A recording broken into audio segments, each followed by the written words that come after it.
I'm Alaina. I'm Dallas Davidson.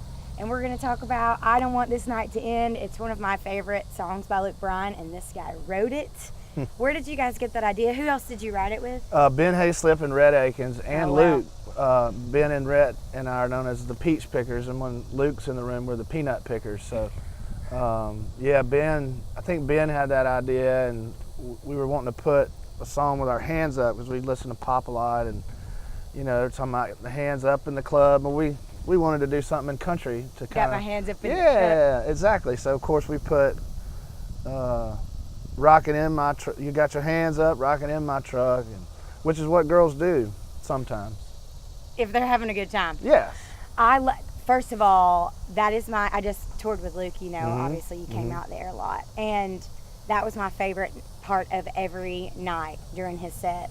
And literally every hand. I know. I mean, it was like a sea of hands. It was the craziest part of every show. I loved it. Like every night I watched it in awe. And I can't imagine being the person who wrote that. It has to be really surreal when you're watching that show and you see that moment. Yeah, because we don't, as songwriters, we're stuck in Nashville most of the time, and to get out there on the road and watch the crowd actually react to your song that you wrote. And I remember when it first came out, the hands up thing, Luke was like, Dal, you got to watch the crowd tonight. And I remember going, holy cow, man, we nailed it there. And still years later, they're still doing it. So how do you like to write a song? Like, what's your writing technique? How do you go about it? We observe, we look and see.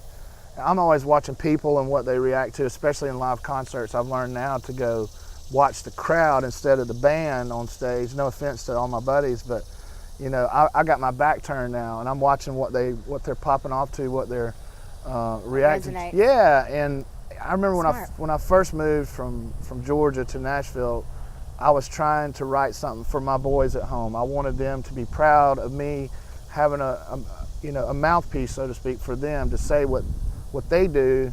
And what I learned, us being from Georgia, is our state we resonate with all the states across the country. The way we grew up and the stuff we did is very common in every state. And so by me being a mouthpiece for my buddies back at home, trying to really impress them for one and make them proud of who they were and what they did, it hit New York State and it hit, West Coast and everywhere, Middle America. Yeah, and so that's something that was a surprise to me, and one of the reasons it's worked for me.